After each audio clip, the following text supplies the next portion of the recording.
is Ed Morris. I'm a firefighter here at Engine 22 on North Kings Highway.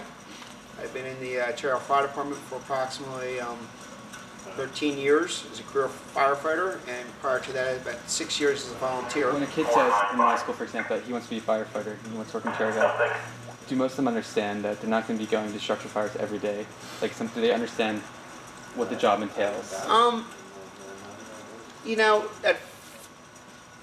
it's funny that you ask that. A lot of people think, you're going to be a firefighter. That's all you're going to do is run, car wrecks, fight fires, running and burning buildings. A lot of it is sometimes just, like I said, people locking their keys in the car and getting the keys out to maybe occasionally saving a duck that falls down a storm drain in the springtime to running EMS calls.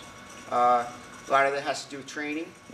Also, a lot of it has to go out there and doing a lot of public education, going out to our elementary schools and meeting with the little kids, teaching them about not playing with matches.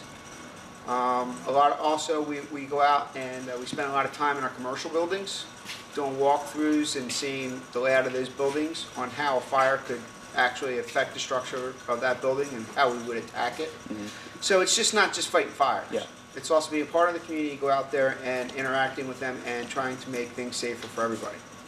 And eventually, if the bells do ring, at least we know what we're getting into. We have an understanding, an idea. I got out of, went to University of Arts in Philadelphia College, and I moved into Cherry Hill, and my cousins belonged to the volunteer fire company, Open Volunteer Fire Company, so I joined there, and kind of got involved with the fire department. I enjoyed it, and then I made it right place, right time. They gave the test out. I took the test, and I got hired in 2001.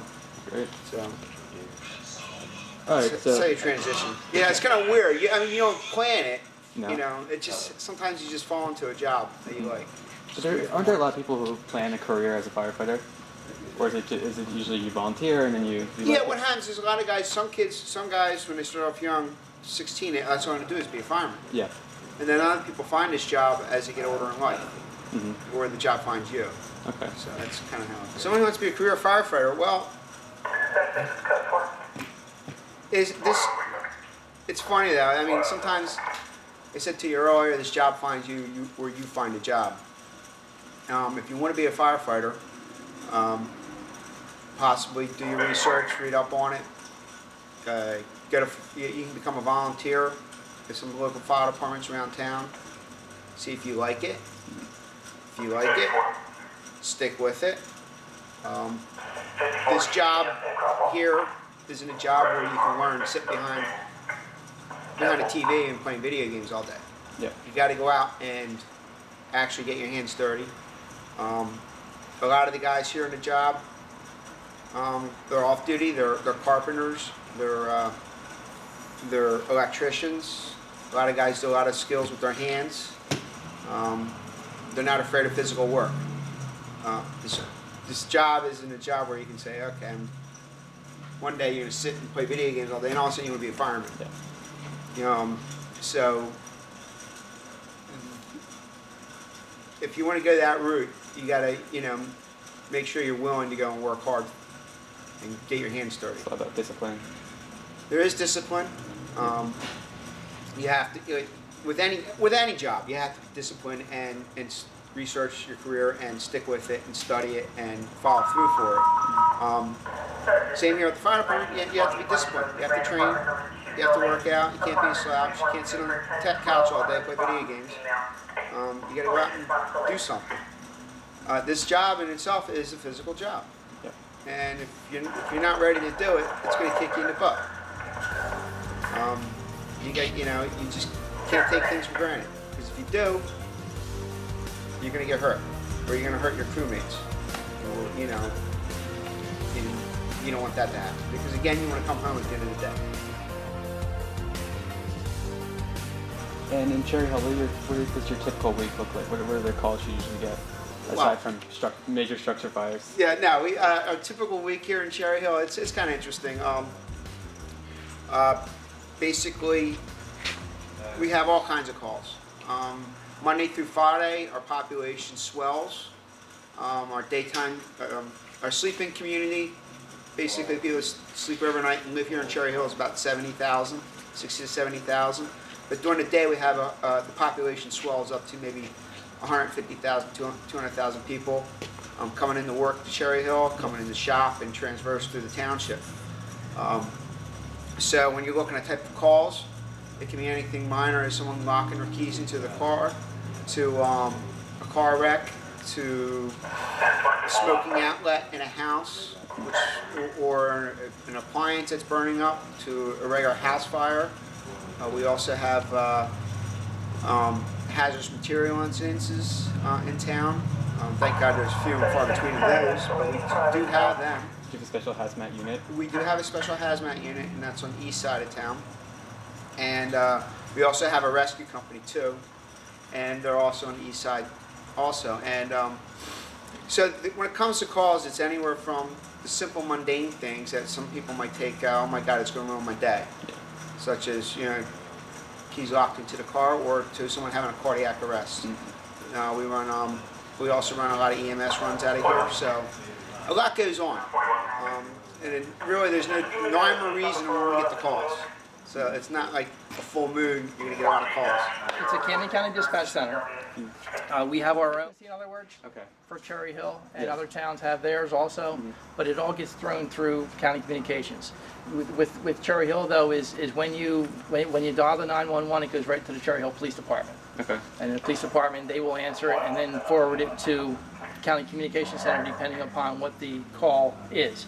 Usually when they call for an ambulance, it'll get sent to the EMS dispatcher. If it comes in as a fire call, then it goes to the fire dispatcher. So could be 5 or 6 people that work down at county communications every day.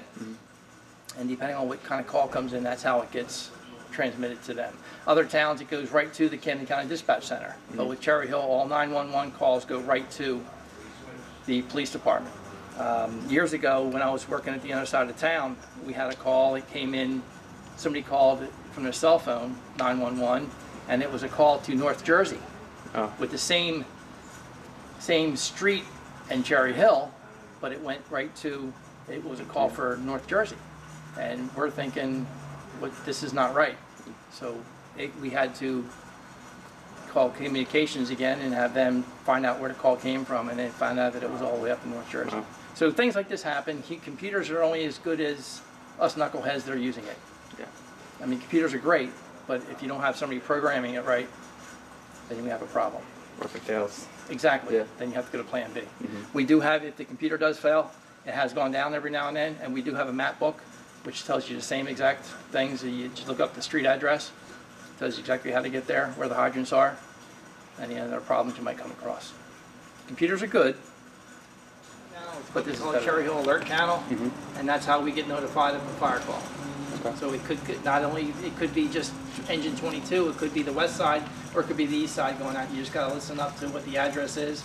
Sometimes county communications messes up on the address, and they call You gotta remember where another you are engine. too. You gotta remember where you are, because sometimes if you're out doing a pre-plan or something, and you're around the corner for something, you might just, it may not be your local, but Yeah. you'll just pick up that run because you're right there.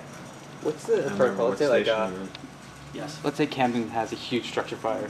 Do you ever assist? Are you Yeah. allowed to assist? Camden? Yeah. We've sent two different companies, usually Ladder from Earlton, and the Squad Company, or even I've never gone in from here, but Ladder it's all going to depend on Engine 22. who's around, and where the call is, and what resources that they need. Sometimes you need nothing but engines, sometimes you need nothing but ladders. We were just there like 3 weeks ago for an apartment fire. Because they were short-handed. They had And a you truck always out go. service. There's no question like should I go? I mean, No, they call. No, You they- have to go. you have to. Yeah, go. Okay. they call. I was online, I think, one of your blogs. You have extensive training. I saw you have ICE training. You have, like you said, you do walkthroughs through commercial buildings. Do you have more training than in the typical town? Here we're basically here at this company. We're an engine company. So our primary responsibility is water supply and water distribution on a fire ground.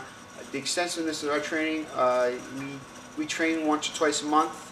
We get involved with other aspects of the fire department, such as assisting in water rescue or assisting in a confined space rescue with the rescue company. sometimes we'll have to get involved and do training with the hazmat company on learning how to decon people going in and out of a hot zone or deconning victims. We also train with the ladder company and learn skills on how to throw ladders and do search and rescue inside of a burning building, because primarily that's what a ladder company will do. Because the engine company, we're trying to put the fire out. We don't have time to, our primary responsibility is to get the water on the fire and get the fire out. And also work with the ladder companies on the fire scene. So we try to cross-train in all kinds of areas. But we're usually training at least once every 3 days on our tour, and at least major training like twice a month. So we're fairly busy. Tell us a little bit about your trucks, the ambulances, anything new? Okay, no, actually, this pumper right behind me, I believe we got, let's say about 4 or 5 years ago. It's a Pierce, it's an engine, and its primary responsibility is pumping water on fire. We carry a large assortment of different size hoses for water supply to hand lines for fire attack. Also in our engine, we also carry a set of extrication tools for vehicle rescues, for motor vehicle accidents and stuff of that nature. We also carry, something simple as a sump pump to pump out people's basements. Okay. If we get called out for, during the storms or stuff like that. So this is the engine here behind me. But we also have a reserve engine right next to it. This our primary piece out, just in case if this goes out for preventive maintenance or it breaks down. Also, we have over there a BLS squad in house, and that the ambulance is over there, and it's 2 EMTs, and they're staffed here 24 hours a day, just like myself and the other guys in my engine company. Okay. You said you're here 24 hours Yes, every day? we're here 24 hours. Our crew complement is filled out with myself. Today I'm riding as a nozzleman. I'm in charge of the attack can line going into the fire. On this side of the rig we'll have the control guy. He helps deploy the hand line and backs me up in the fire. And then sitting up front here on this side is the officer. And then of course the chauffeur, the driver. Okay. So right now we have 4 guys working, and we have another member of our crew, and he's off. Constantly in communication with each other in the fire ground. We're always watching each other's back, and you have to, because at the end of the day we all want to go home to our families. That's part of the reason. You come into work at the beginning of your shift, and you want to go home at the end of the shift. And so we're always watching out for each other and making sure everybody's being safe. So that's one of the big things about all the training that we do here is make sure we do it safely. I mean, it's no gun-ho like, we might see on the movie Backdraft or something, run in there, the axe or bull or whatever those guys are called. Nothing like that. All right, this is what we call a thermal imaging camera. What it does is it shows up heat inside the fire. Actually, the fire is hot, so we can actually look for victims. We can look for down firefighters just by looking through the camera.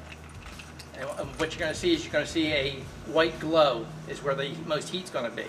So if you're doing some kind of training and so forth, and you see a white glow, it's usually going to be some kind of fireman down or something along that line. But if the fire's in the room, the victim you're going to see is going to be like a grayish, and the room is going to be white. So it's going to pick up the most heat. Most body temperatures are going to be about 98.6 degrees. So therefore, the body itself is going to be a grayish, and the fire is going to be whiter. So the hotter it is, the whiter it's going to be. This camera will even show EMS, footprints as you're walking down the hallway, because it's the heat on the floor that'll pick up on the camera. So it's another tool in the toolbox. You can't always go by it because situations dictate things that you can't understand. The battery might go one day and you won't have it anymore, or you could be looking through the camera and you don't see the hole in the floor and you'll fall through the floor. So you really got to pay attention to what's going on around. You can't use that as an end-all, fix-all tool. This here is what we call an SCBA. It carries air in the back so we can breathe. Obviously you can't breathe in a fire with all the smoke and combustibles inside. So we have this air pack we put on our back, and it weighs about 30-35 pounds. So you got to be in top shape to be able to wear this thing for any length of time. This particular bottle, it says it's a 45-minute cylinder. However, you're not going to get 45 minutes out of it. Most firefighters get anywhere between 15 minutes and 25 minutes out of this cylinder. Why is that? Because of the amount of work that they're having to do inside the building. When you put all your gear on, you're probably adding another, including the bottle and so forth, you're probably adding about 40 to 50 pounds of gear on your back. You carry that inside a hot building and so forth, you can be drained real quick. So it's a matter of staying in shape on a regular basis and being able to use this thing, control your breathing. You put a mask on and so forth, this is hooked up to your face and so forth, and you're constantly breathing through that. So depending on the amount of activity you're doing on the inside, depends on how long you're going to last with the bottle. With your bottle, you get another bottle and you come back out. Usually what we call an all hands working fire, you're going to get a air source cart comes in, and they're going to fill up your bottles also. And that comes from another town, could be Pennsauken, it could be what other town is. Audubon has one, I do believe. So you're going to get surrounding towns coming into Cherry Hill, and they're going to be filling up bottles for us on a regular basis. The bigger the fire, the more bottles you're going to use. Is that an urban myth when they say if you drive an electric car, you can't use the jaws of life? You can use the jaws of life, you just got to be careful with the newer style. With the newer style cars and so forth, with those battery cables, you really got to be careful what you're cutting into. And you got to be careful with cutting into as far as the airbags and so forth. So you got some airbags are on the windows now, coming up out of the door, some come down. So when you're cutting the A post, the B post, and C post and so forth, you got to be careful what you're cutting. Okay. So you got to activate those things, and if you're cutting the wrong spot, it could kind of blow up in your face. I don't mean fire blow up, but the airbag expanding in your face, and then you get all that dust and particles in your face. And You're holding a dangerous piece of machinery, yeah. Yes. All right, this is basically the jaws of life. Several different models out there. This is cutters and spreaders all in one. Most cars anymore today, you really don't have to use this too much of the older style cars that you really need to start cutting and prying. So you can be able to pop a door. We call it popping the door. It's just opening up the door using the jaws of life. This is your spreaders here. If you open it up, these would be your cutters at this point right in here. So you can cut all kinds of metal with this, spread all kinds of stuff. Runs off of hydraulics, 10,000 PSI. So you're not going to stop it at all. So once it's going to bite into something, it's going to start cutting it. Why is it that you don't have to use it on the newer style of cars? The newer style cars anymore have the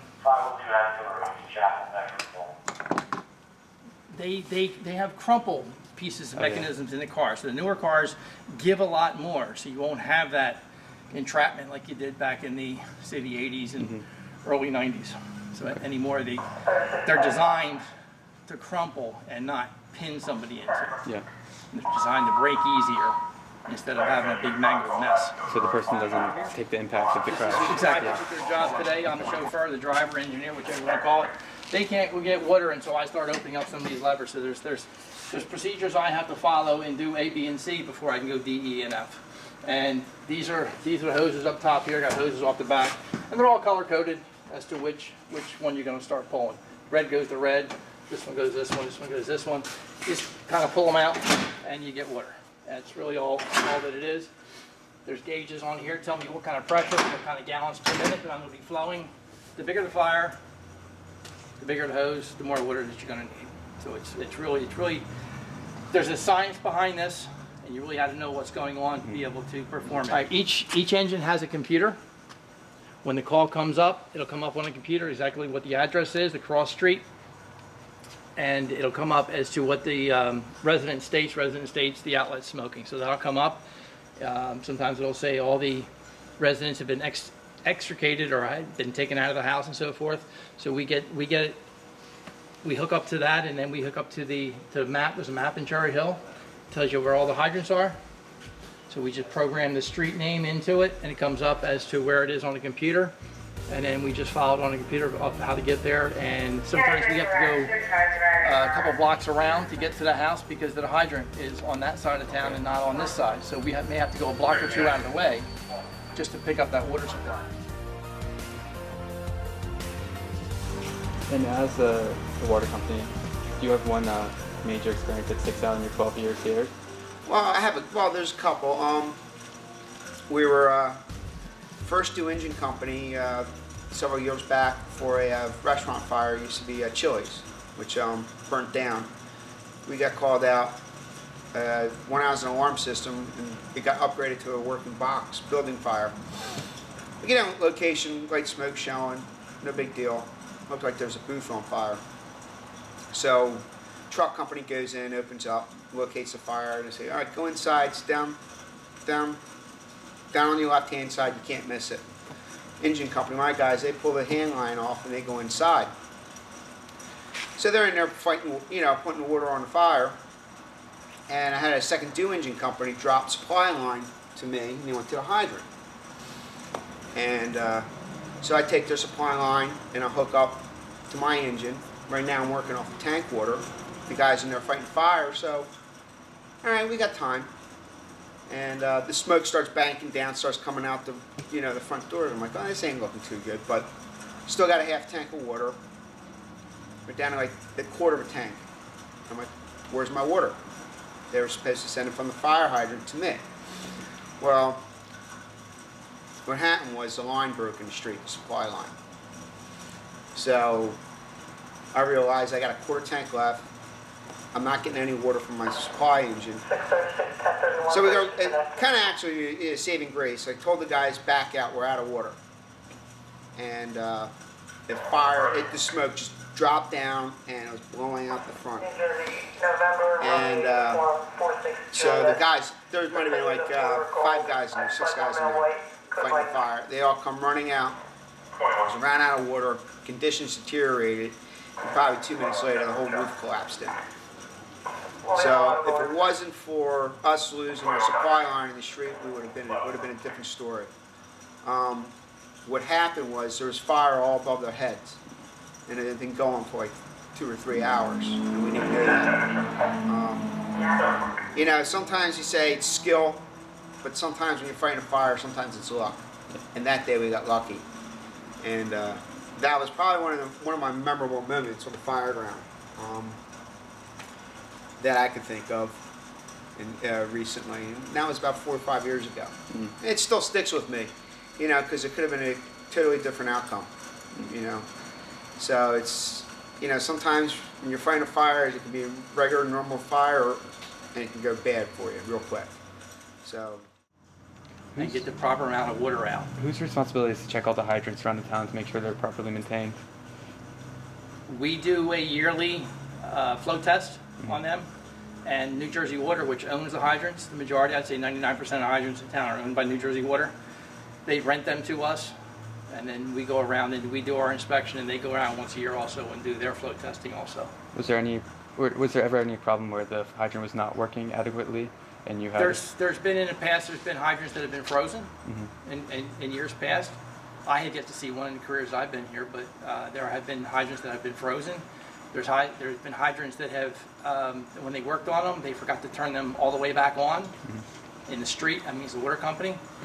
And when we get to the hydrant, we open it up and it's flowing out really easy. There's no water pressure there at all. So sometimes you have these problems. Yep. And then some hydrants, when the hydrants were put in, it could be a 12-inch main initially. But you look at the time, 15, 20, 30, 40 years of just sitting there, what used to be a 12-inch main could theoretically be a 6-inch main now because all the sediment and so forth that's in the pipe. So therefore, with a 6-inch main, you're not going to get as much water as you would out of a 12-inch main. Okay. So all those things play into, and you kind of got to know what areas that you're working with. Most of Cherry Hill, I'd say 99% of the hydrants in Cherry Hill are going to be more than adequate for any fire we're going to have in town. Good. But every now and then you could come up with that clunker. You have to adapt, yeah. And you got to adapt, exactly. That's what we have to do. Sandy. What were you doing during the first 2 days of the storm? Sandy? Did you have to go out and... We had a lot of trees down, a lot of wires, calls, electrical outages. As the storm was ramping up, and then once the storm started, we stayed in the firehouse. We didn't go anywhere. And you did when the line comes... We had to evacuate a couple areas because of the trailer park that they were living in. We had to evacuate that whole section. Over by the armory, off the 70, back in there, we had to evacuate. there was major trees down on top of houses and so forth. Nobody, I don't think anybody really got hurt on anything, really. I know my grandmother lived in the old age home at the JCC, and the fire department had to come because there was no way to get them down. Right. There was all kinds of stuff going on, but nothing real major. Nothing major. Nothing major. I mean, we have power outages just on the high rises, but you know, it wasn't too bad. We got lucky. I mean, we've gotten, like Irene, I think we got a lot of rain. We had a lot of flooding back here. A lot of people's basements just got flooded out. That was a couple of years back, but yeah, I mean, we were lucky. Some parts of Cherry Hill are really susceptible to even just a heavy rain getting major problems. For the most part, the town's pretty good as far as the drainage and so forth. You got, like I said, you got some areas that are worse than others. That's what it is. If you're working in this department, you have to be certified EMS? Yes, that's Everyone here. well. If you were hired before a certain year, you didn't have to. But anybody hired from, I'm basically going to say 1994 on, has got to be an EMT. Doesn't make sense, because if you're pumping and you're sitting by the truck, do you ever have to use those skills? Me personally, have never had to use skills on a fire, like per se on that, but I'm sure that if the possibility was to arise, hey, you got to do what you got to do. Yeah. I was back years ago when I was with Haddonfield working there. They drug a lady out, and I'm the first in engine chauffeur, and I see my buddy pull the lady out, and we're doing CPR on the front lawn, and this is what I'm pumping, and you just got to do what you got to do. Yeah. She needs help. She never survived, but it wasn't the fire that got her. It was all the smoke and everything else that got her. Typically, an ambulance is dispatched every fire call anyway. Yeah. So. Why are sometimes the trucks dispatched to medical calls? Because I see that sometimes. Depends on the local. They're dispatched to all life threats, unconscious people, cardiac arrest, motor vehicle accident with injuries, or into a fixed object, or we have some other policies on the highway as well that the engine goes. Sometimes that's just for protection from traffic. I saw online you guys went to the turnpike. Do you often get calls all the way down there? Yeah, we have a response from one of our engines that goes to the turnpike on a regular basis, and the actual rescue truck will go on there occasionally too, depending on the call. But we go on the EMS calls because a lot of times we can get there quicker there's more of us than there are ambulances, so we can get there quicker and start life saving before they get there, and then we can assist them until they can get them loaded and en route to a hospital. Do you guys have any air support? Is there any need for that here? Air support. Helicopter? We can request from the state police. Yeah. It's been used several occasions over the years, searching for people. State police has thermal imaging camera in their helicopter, and they've used that to search woods. On a major incident, you can even request the news helicopters to get you aerial footage for something like a tower fire in Camden, a big warehouse, a mall fire, something like that. You can actually get aerial footage and get a link to it at the command post where they can use that. So it's available. We don't have anything. Cherry Hill does not own anything, nor does it really need to when there's all this around us. It wouldn't be worth it to maintain a... No, I think the taxpayers might have a problem with us buying a helicopter. Yeah, I think so. I don't think it's really necessary. Like you said, when that's part of, especially the trend today of, merging resources and working together. The same way that, our computer systems are maintained by the township now instead of us having our own IT person. Yeah. I saw online you guys need to request a grant to bring 2 guys on. You guys don't have, if you want new equipment or you want another firefighter, you have to put in a grant in to get one. You don't have a fixed budget. No, we make an attempt. We do have a relatively fixed budget because we're a relatively stable community. We're not growing or shrinking, but we're applying for those grants to help offset the costs, to help the taxpayers. If the federal grant's available, we're gonna apply for them and try to get them, and try to offset the taxes to the residents. Anything we can do to reduce the tax burden to the to the township, we're gonna do. If they're available, they go for them. We go for them all the time. Okay. Hazardous materials grants, we got one of those where we didn't get everything we wanted to, but it's going to go towards training. So you don't need to. You're just doing it to help the taxpayers. Yeah, I mean, we could sit back and just do whatever, but we're pretty aggressive at applying for grants and any federal money that's out there, if we can get it to offset taxes, then yeah, absolutely. That's just less money. Our budget may not change, but the amount raised by taxation will decrease, which in turn will reduce the tax rate.